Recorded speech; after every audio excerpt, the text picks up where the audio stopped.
Hi, my name's Alara, and my sister says I'm the kind of person who deserves nothing. Not the penthouse, not the name, not even a proper goodbye when our father died. At his funeral, she smiled while calling me a useless nobody, right in front of everyone, then threw me out like I was trash. But that night, I took the only thing he left me, an abandoned beach house no one had stepped inside for years. And when I opened the door, what I saw made my blood turn cold. Before we dive in, tell me, where are you listening from tonight? What would you do if your own sister erased you from your father's will? I kept telling myself to breathe as I sat in the attorney's office, but even that felt like work. The air inside the place carried a mix of old paper and lemon polish, the kind of smell that usually calms people. It didn't do a thing for me. I folded my hands in my lap the way I always did when I wasn't sure where to stand.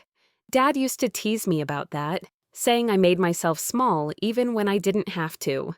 Funny how that memory showed up right when I needed him most. Marla walked in 10 minutes late, dressed like she had a camera crew waiting outside. She barely nodded at me. That was nothing new.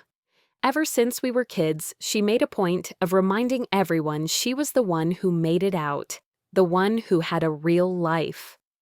I spent most of my adulthood juggling 2 jobs and taking Dad to his appointments while she toured open houses she never bought.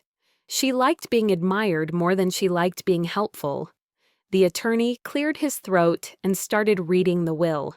I tried to listen with a steady mind, but my heart was already beating faster than it should.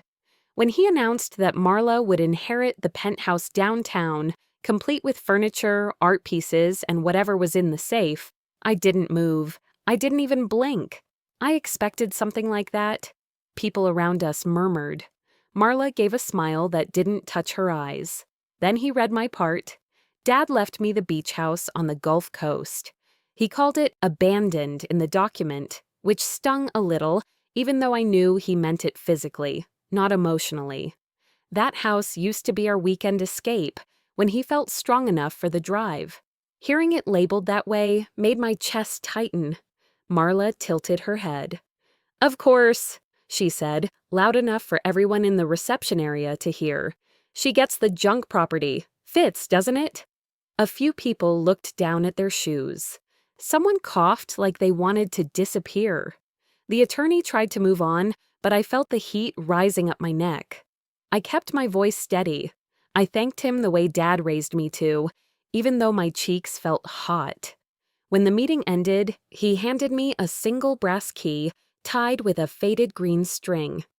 "Your father asked me to make sure you received this," he said. His voice softened when he added, "He was very clear." I touched the key. It felt heavier than it should. I slipped it into my pocket before Marla noticed. We ended up back at her penthouse because she insisted on hosting a family moment, whatever that meant. The place looked like a magazine spread, all glass and marble, no sign of the childhood home we shared. I stayed near the window to keep myself grounded. Marla made sure everyone had a drink before she started talking again. She went on about how unfair life had been to her, how she deserved more than what Dad left her, how she carried this family. Then she pointed at me. "And she gets a beach shack because that's all she ever contributed," she said. "Nothing." I heard a few gasps. My shoulders tightened. Before I could answer, she stepped closer, lowering her voice just enough to make it hurt more. "You don't deserve a thing, Alara. You never did." Then she pushed me toward the door. It wasn't hard enough to knock me over, but it was hard enough to humiliate me. Someone on her floor watched from behind their cracked door. Security didn't say a word as they walked me out. That's the part I'll remember the longest.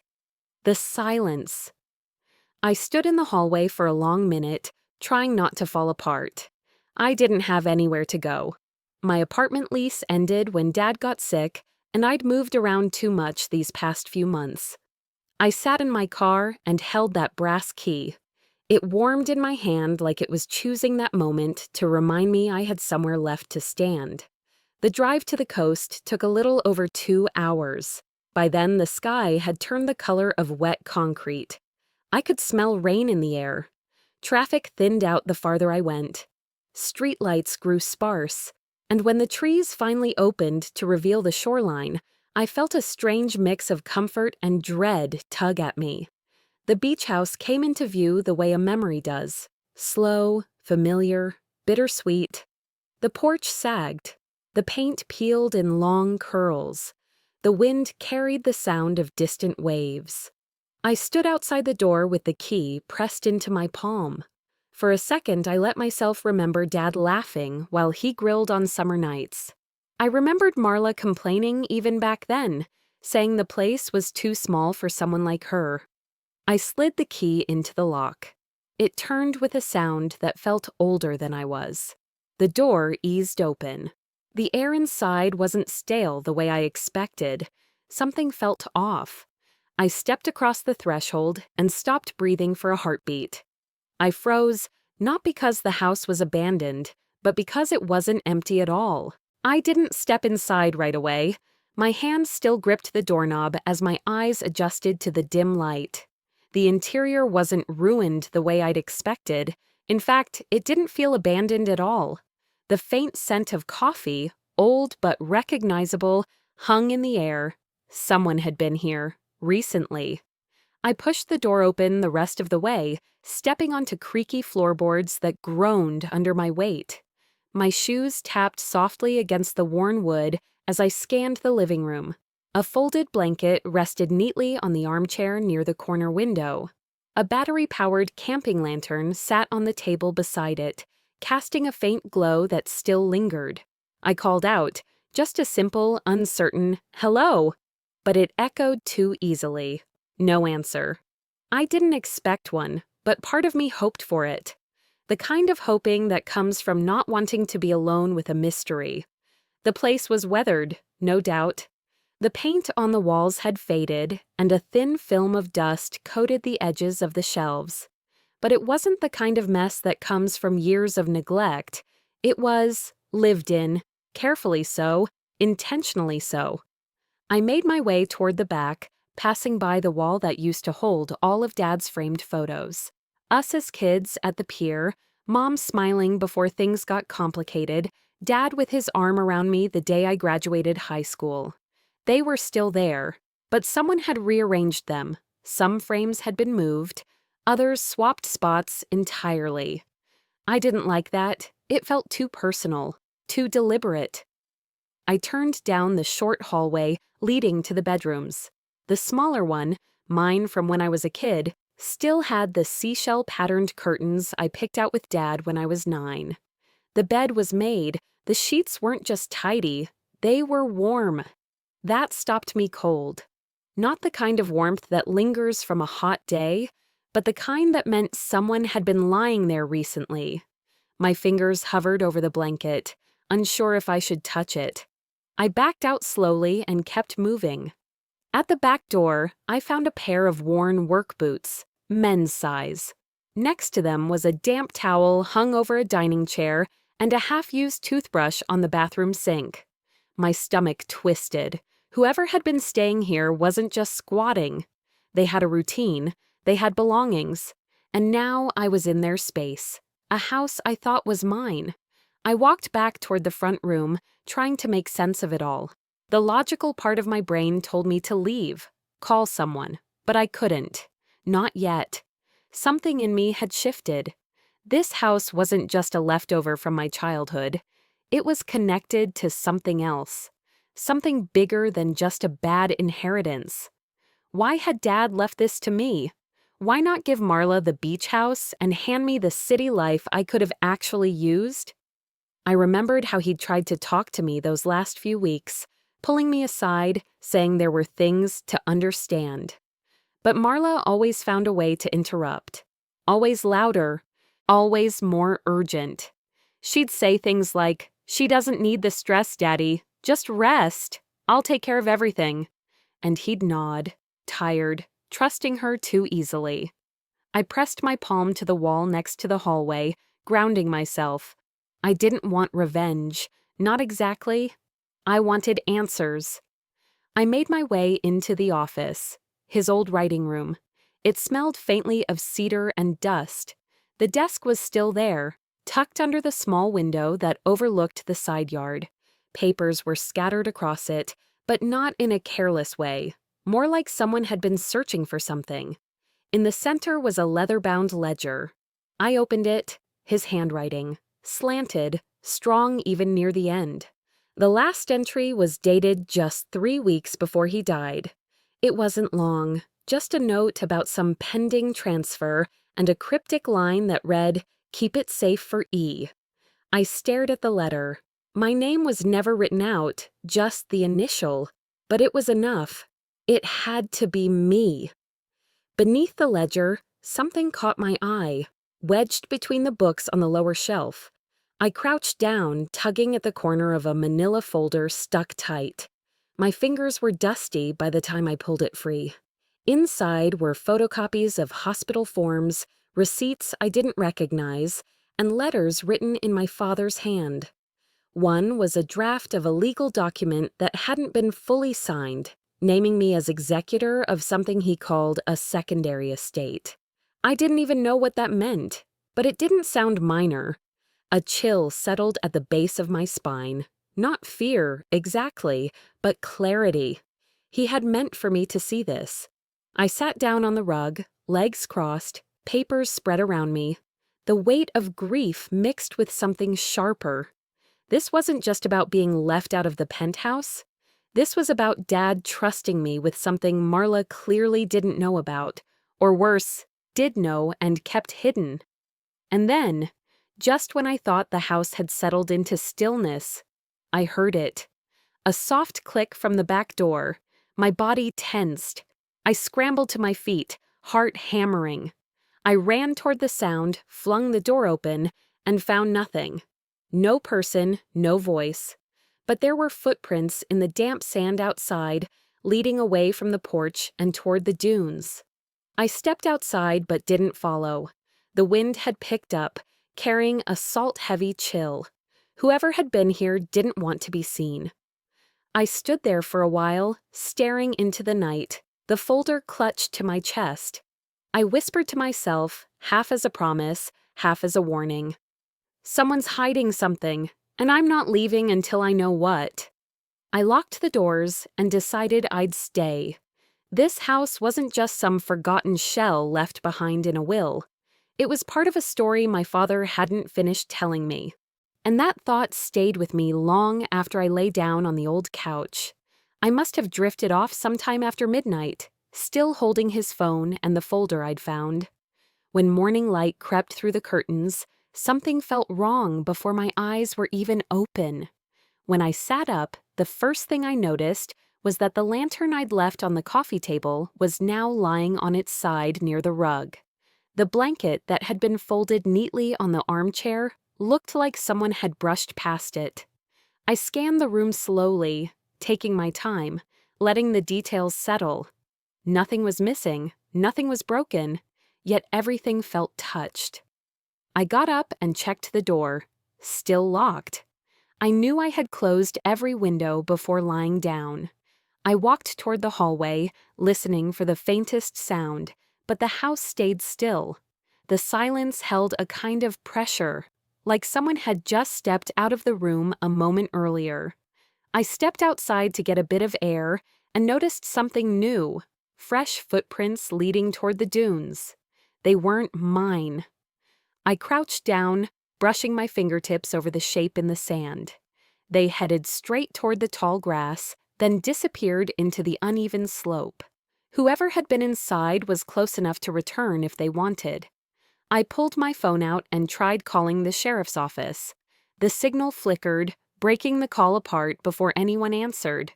I tried again. Same thing. I wasn't surprised. Reception in this area had always been spotty, but it didn't help my nerves. Back inside, I sat down at the small kitchen table with Dad's key lying in front of me. The faded green string around it made my mind wander.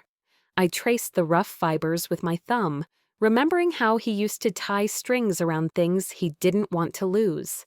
Seeing it now stirred something in me, and my thoughts went to the day Marla humiliated me. It hit sharper than before. The memory of her standing in front of all those people, her voice dripping with superiority. What hurt more than her words was the truth behind them. She believed every bit of it. She always had. I could still hear her whispering to our cousin that same afternoon, her tone smug as ever. Dad trusts me with everything. Alara won't get a dime unless I allow it. I never forgot that. I just pushed it aside, the way I'd pushed aside a lot of things she said over the years. But now, sitting alone at that kitchen table, those words felt heavier, almost like a warning I had ignored.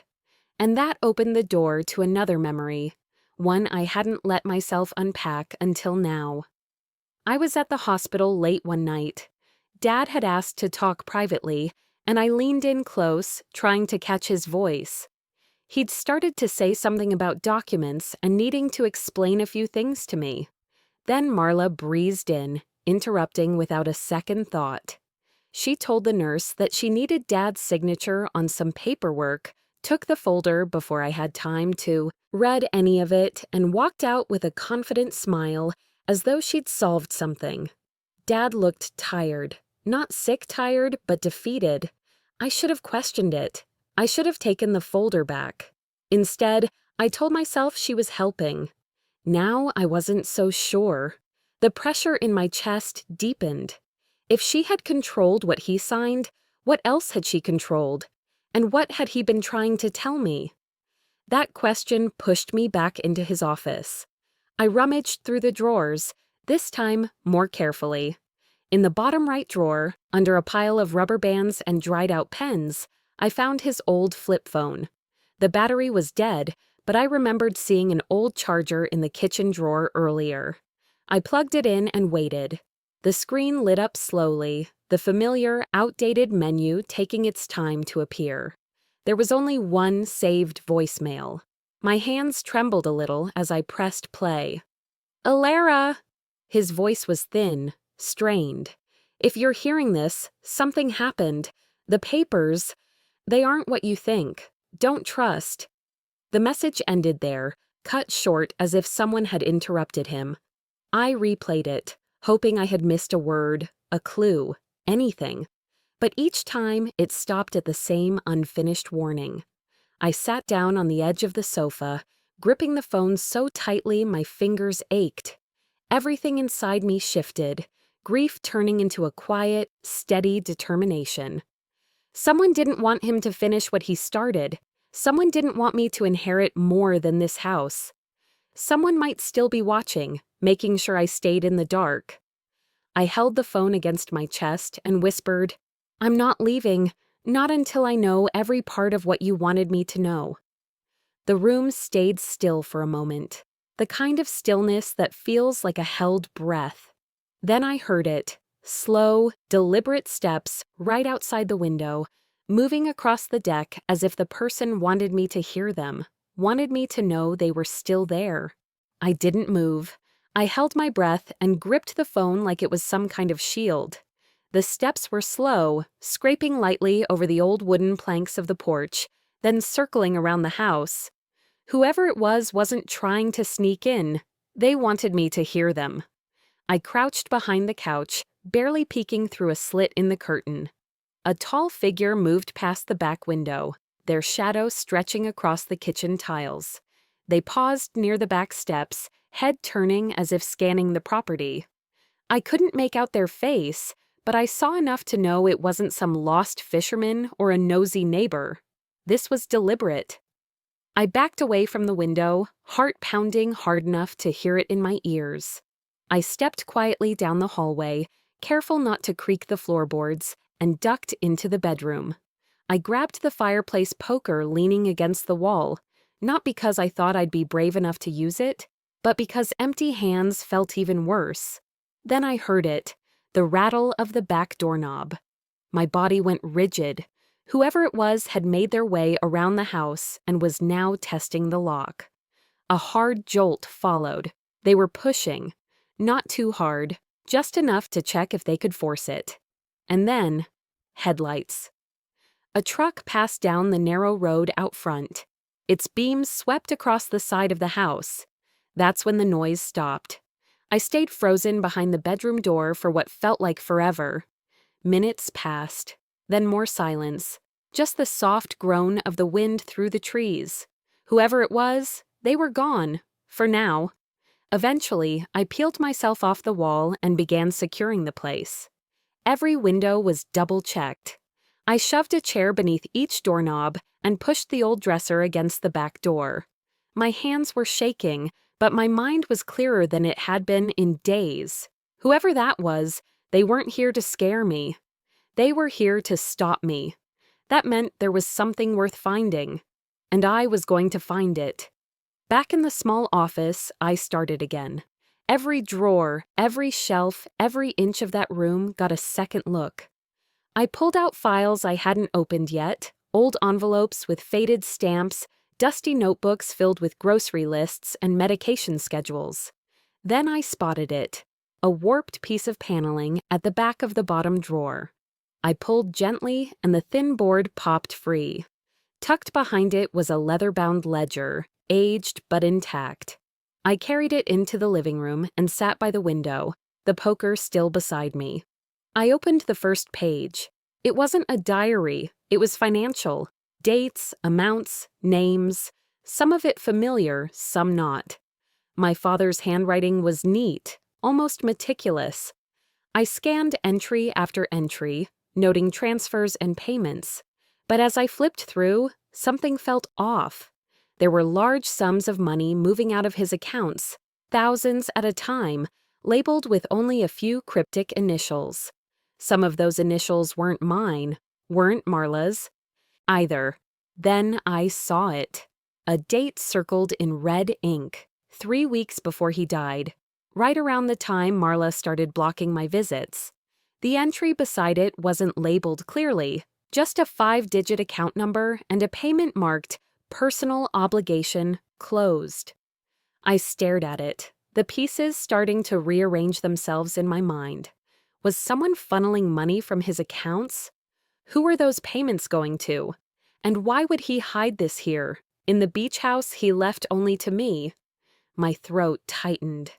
It wasn't just about a beach house anymore. He was trying to show me something. And Marla, she was the only one with unrestricted access to him during his final weeks. I whispered to the room, to the ghost of him still lingering here, "You were trying to tell me, and I'm finally listening." I grabbed my phone and began snapping pictures of each page. If this ledger disappeared, at least I'd have a copy. My hands were steadier now. Each shutter click was a promise. I studied the initials. One appeared repeatedly next to the largest transfers. DA. I didn't recognize it. Not a family member, not a nurse or attorney. Someone he never mentioned, or someone Marla didn't want him to. I didn't have the answers yet, but I had the right questions. That was more than I'd had yesterday. I closed the ledger and set it beside the folder and his old phone. My next move was clear. I needed to go back to Houston and confront Marla. Not screaming, not begging, with proof. As I packed everything into a canvas tote I found in the kitchen, I rehearsed what I might say to her. How I'd sit across from her, lay the ledger on the table, and ask her one question. "Who's DA? And what did you do with Dad's money?" The sun had climbed over the trees by then. Light spilled into the room, dust catching in the rays like ash. I grabbed my keys, the tote bag slung over my shoulder. I opened the front door, stepped out onto the porch, ready to drive to finally take the fight to her. But the second I looked down at the gravel driveway, I stopped cold. Both my front tires were slashed. For a long moment, I just stood there, barefoot on the porch, staring at the shredded rubber like it belonged to someone else's life. The wind rolled off the Gulf and stung my eyes, but I didn't blink. I didn't even breathe. This wasn't random. It wasn't a prank. It was a message, and it was personal. I stepped back into the house and locked the door, turning the bolt with shaking fingers. I pulled the blinds shut, every one of them, and double-checked the window latches. My hands trembled as I backed away from the front door and finally let myself sink to the floor beside the couch. For the first time since arriving, the weight hit me all at once. Not just today, not just the slashed tires, all of it. Marla's public humiliation, the cold stares from people who once called themselves family, my father's silence in his last weeks, the cryptic clues left behind instead of simple truth. I was trapped. I folded my arms tightly across my chest and rocked slightly, a small motion I didn't even realize I was doing until tears began rolling down my face. No sobbing, no gasps, just quiet, steady tears, the kind that don't ask permission. A thought ran in circles in my head. What if this house is a trap? What if the inheritance wasn't a gift, but a cage? Someone clearly didn't want me leaving. Not until I backed off. Not until I gave up. The folder still sat open on the coffee table. I reached for it with slow, reluctant hands. Maybe looking again would help me feel something other than fear. I reread the same documents. Insurance forms, hospital bills, dated correspondence between my father and lawyers. All of it standard, cold, impersonal. And then something slid out, a folded paper that must have been tucked between 2 pages. It was smaller than the rest, yellowed, handwritten. I unfolded it. Alara, if anything happens to me, do not trust the person who claims to protect the family. Look deeper. What you find in this house will guide you. That was it. No signature, no date. I read it once, then again. My heart thudded in my chest, like it knew something my brain hadn't caught up to yet. He hadn't named anyone, but I didn't need him to. Protect the family. That's what Marla always said at the hospital when she shut me out of conversations or intercepted my calls. You don't need to worry, Alara. I'm handling everything. It's better this way. You've got your own struggles. She never said it cruelly. That wasn't her style. She made it sound like kindness, like mercy. But now I heard something else in those words. Control. Ownership. I held the letter in my lap and stared at the fireless hearth across the room. A nurse once told me Dad had too many visitors in those final weeks, that his rest was being disturbed. I'd assumed she meant well-wishers from church or old co-workers. But what if it was someone else? What if it wasn't just Marla? Graydon Holt's name came to mind. A long time. Associate of Dad's, some kind of financial consultant. He'd shown up a few times during Dad's illness. I remembered one afternoon at the hospital when I'd walked in and found him standing over Dad's bed with a thick folder. He gave me a strange look, like I was interrupting something I shouldn't have seen. Dad had tried to sit up when he saw me. His mouth opened, but nothing came out. Graydon just smiled and said, "Your father needs rest." He left before I could ask anything else. Suddenly, I needed air. I stood up and paced the living room, wiping my face with the sleeve of my sweater. The breeze coming in through the old vent made the curtains stir, drawing my attention to the wall. The vent cover was slightly loose. I knelt, pulled it off, and reached inside. My fingers brushed metal. I pulled out a tiny black box, no larger than a matchbook. A blinking red light stared up at me like an unblinking eye. A recording device. Someone had been listening. My stomach lurched. My gaze swept the room, then the hallway. How long had this been here? Since before I arrived? Or was it placed while I slept? I didn't cry this time. I didn't freeze. I stood up slowly, placed the device on the table beside the folder, and sat down again. The silence stretched long. Then something inside me cracked. Not broken, but reshaped.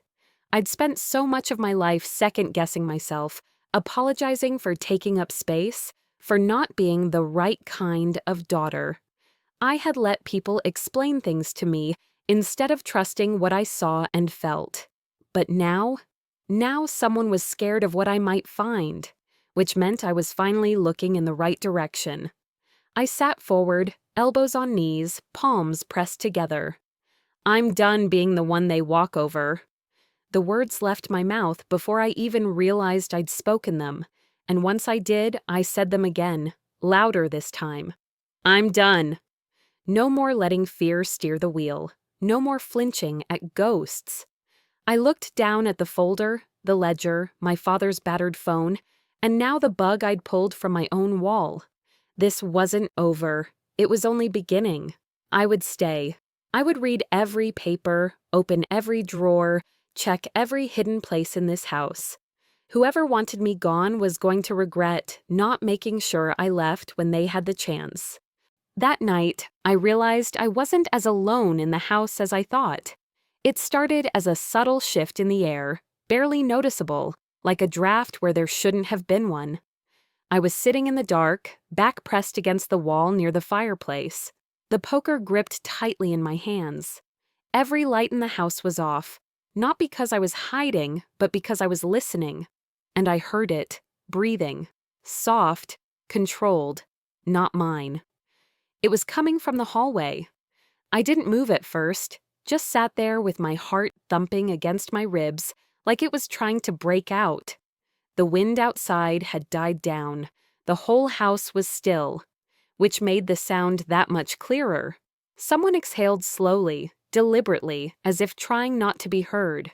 I slid my bare feet across the wooden floor, inch by inch, staying low. The fireplace poker felt heavier than it had earlier, but I wasn't letting go. Another creak. This time it came from near the old office.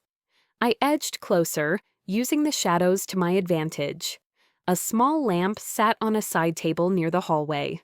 I reached out, fingers barely grazing the switch, and waited. A figure stood by my father's desk. Tall, broad-shouldered, bent over the open drawer I'd left earlier. He was going through the folder. He didn't hear me. I flipped on the light. He jerked back like he'd been shot, knocking over the chair behind him. I raised the poker.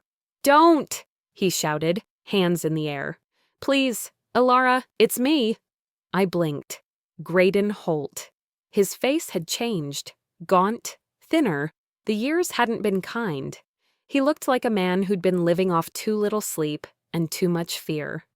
"What the hell are you doing in my house?" I didn't lower the poker. "I'm not here to hurt you." "Then explain why you're going through my father's papers like a thief." He opened his mouth to speak, but stopped, eyes darting to the windows. "I didn't think you'd still be here. That makes two of us. Look, I came to make sure no one else got to this before you did. Before her. Her." He didn't say Marla's name, but it hung in the air like smoke. "Sit," I ordered, motioning to the chair he'd knocked over. "And talk." Graydon hesitated, then slowly lowered himself onto the edge, hands still raised like he didn't trust I wouldn't swing. "I worked with your father for years," he started, voice hoarse. "He trusted me more than most. But in the last year, things got complicated. He was under pressure, from inside the family, from people who wanted more than just what he was willing to give." "Marla?" I said flatly. He flinched. "Not just her. Don't play coy. I'm not in the mood." Graydon leaned forward. "She didn't just want her share. She wanted control over the business, the assets, your father, and someone helped her." "Who?" He hesitated, then looked down at the floor. "I can't say." "You're already breaking into a house and rifling through confidential papers. You're past the point of subtlety. If I tell you, I put both of us in more danger than you understand." I felt a chill run through me. "You broke in to protect me?" "I came to protect what your father meant for you." He told me. In the end, he knew she was going to twist everything. But he didn't think she'd go this far. My throat tightened. He tried to tell me.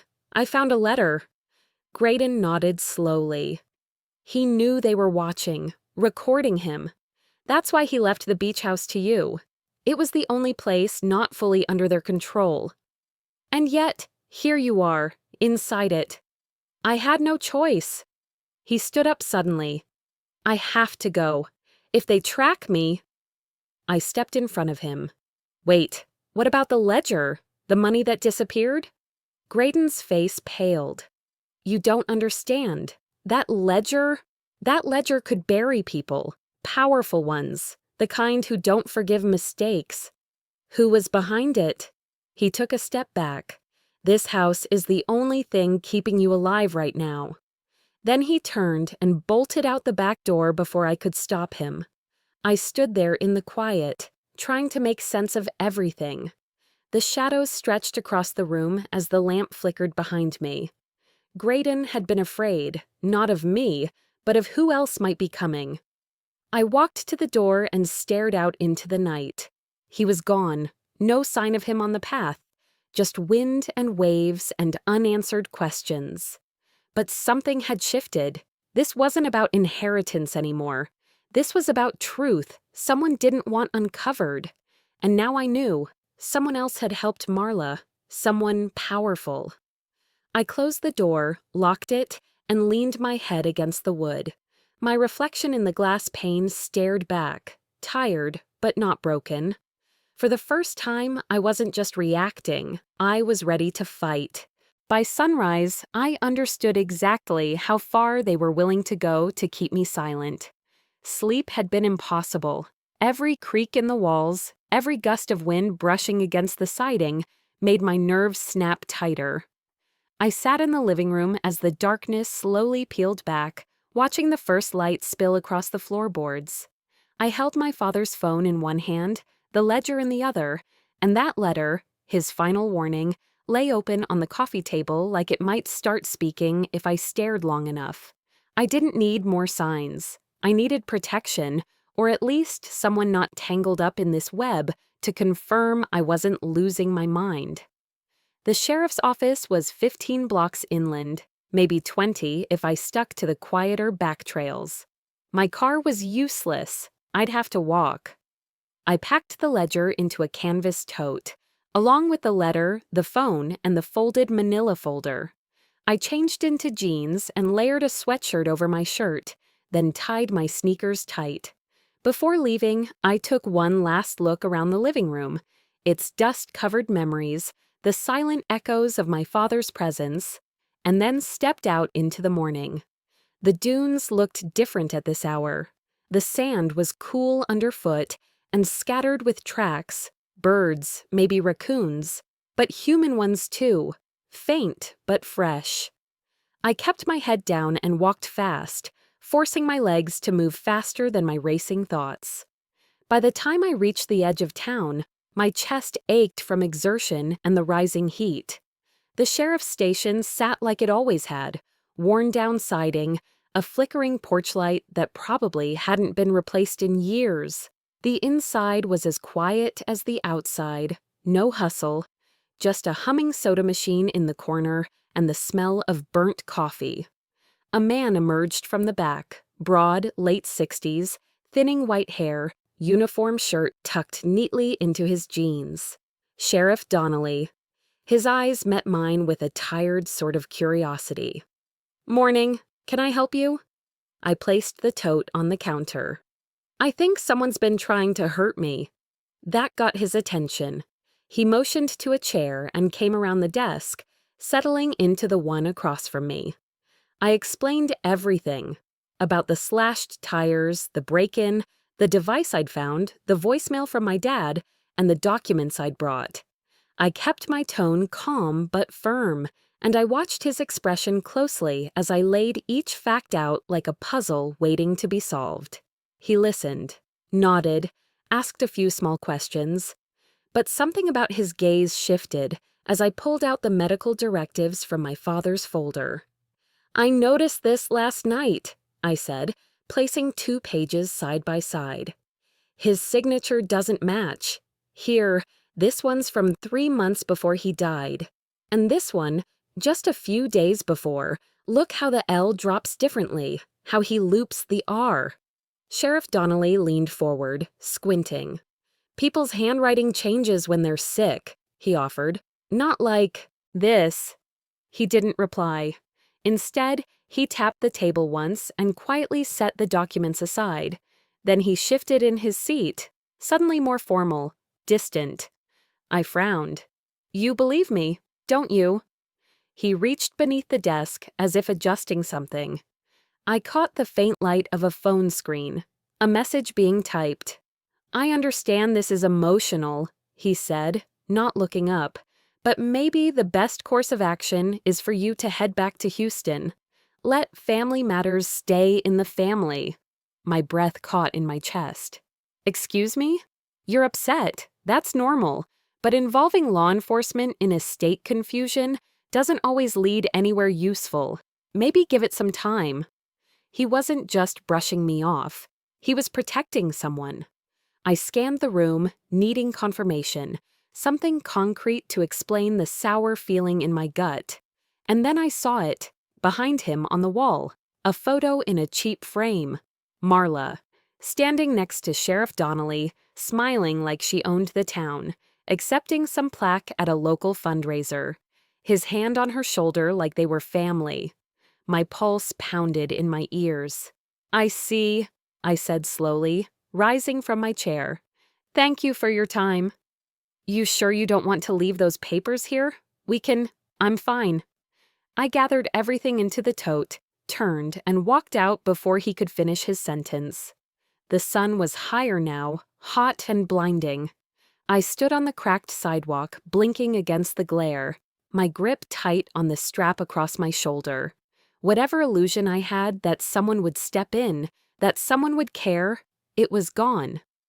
I whispered to myself, if no one will help me, then I'll handle this myself.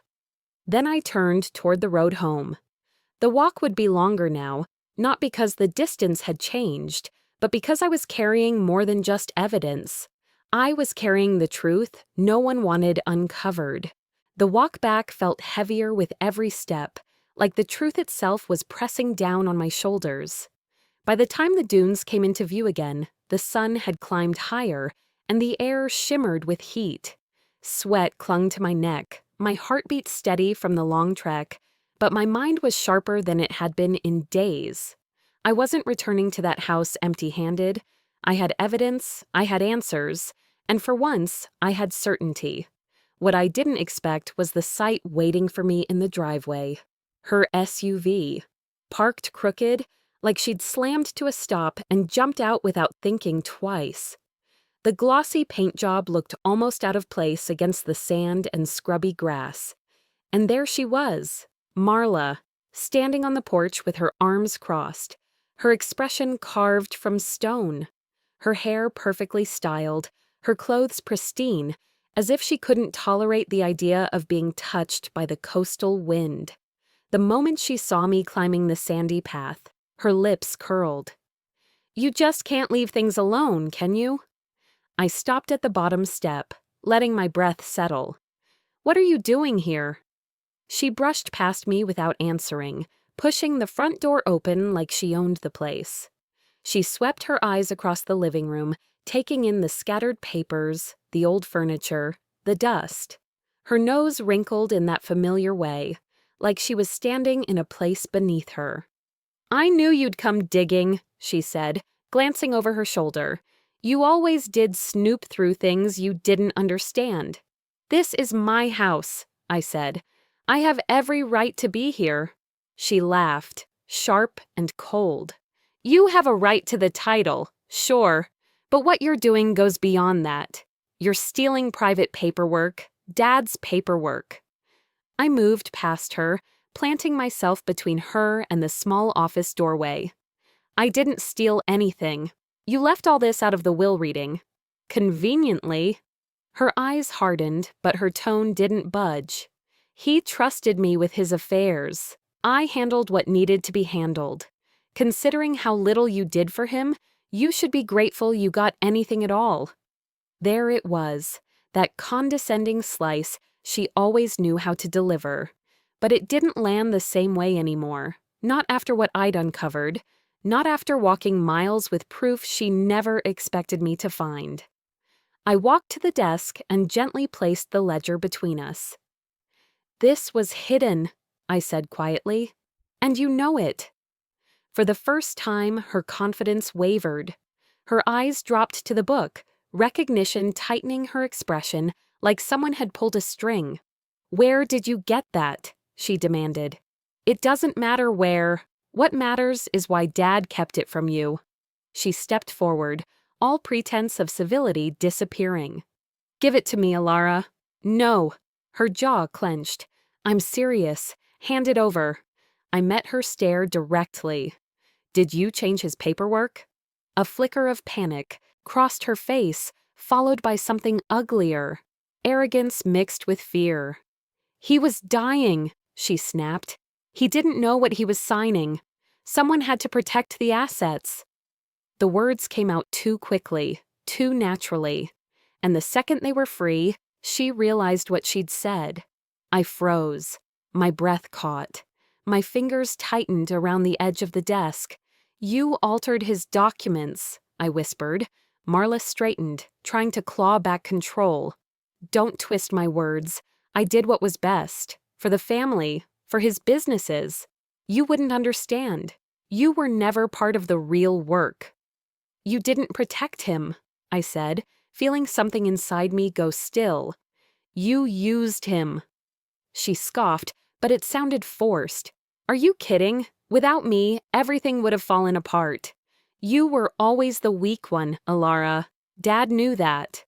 Her cruelty only solidified what I already knew, but now I wasn't crumbling under it. I was finally seeing it clearly. She reached for the ledger again. "Give it to me, or I swear I'll bury you in court." I let out a calm breath. "You won't." "And why's that?" Because I was ready this time. I slipped a small device from my sweatshirt pocket and held it up. A digital recorder, tiny red light glowing faintly. "I turned this on the moment I saw your car," I said. "Every word you just said, it's on here." Her face drained of color. She lunged forward, reaching for it, but I stepped back, keeping it out of her grasp. "You weren't supposed to hear that," she whispered, her voice cracking under the weight of her own panic. "But I did," I said, steady. "And now I have your confession." She stared at me as if seeing me for the first time. Not the sister she'd always stepped on, but the woman standing firmly in her way. "This ends now," I said. Marla stumbled back, breath shaking, her expression twisted with disbelief and fear. For once, she wasn't the one in control, and she knew it. As she stood on the porch, speechless, the wind kicked up, tossing her hair out of place for the first time all morning. She didn't know the recording was only the beginning of what I had planned next, and watching her rush off the porch in a wave of panic left the air strangely calm behind her. The silence that followed didn't feel empty. It felt earned. I stood there for a moment, letting the breeze cool the heat still lingering in my chest. When I finally stepped back inside, I locked the door gently, as if closing a chapter with deliberate hands. The house felt different now. Not safer, just clearer. The fog that had hung over everything since the moment I arrived had finally thinned. I set my bag on the table, pulled out the recorder, and copied the audio file twice. One version went straight into a cloud folder, another onto an old USB drive I found buried in a drawer. I tucked the USB into a separate pocket of my backpack. "You're not taking anything else from me," I murmured.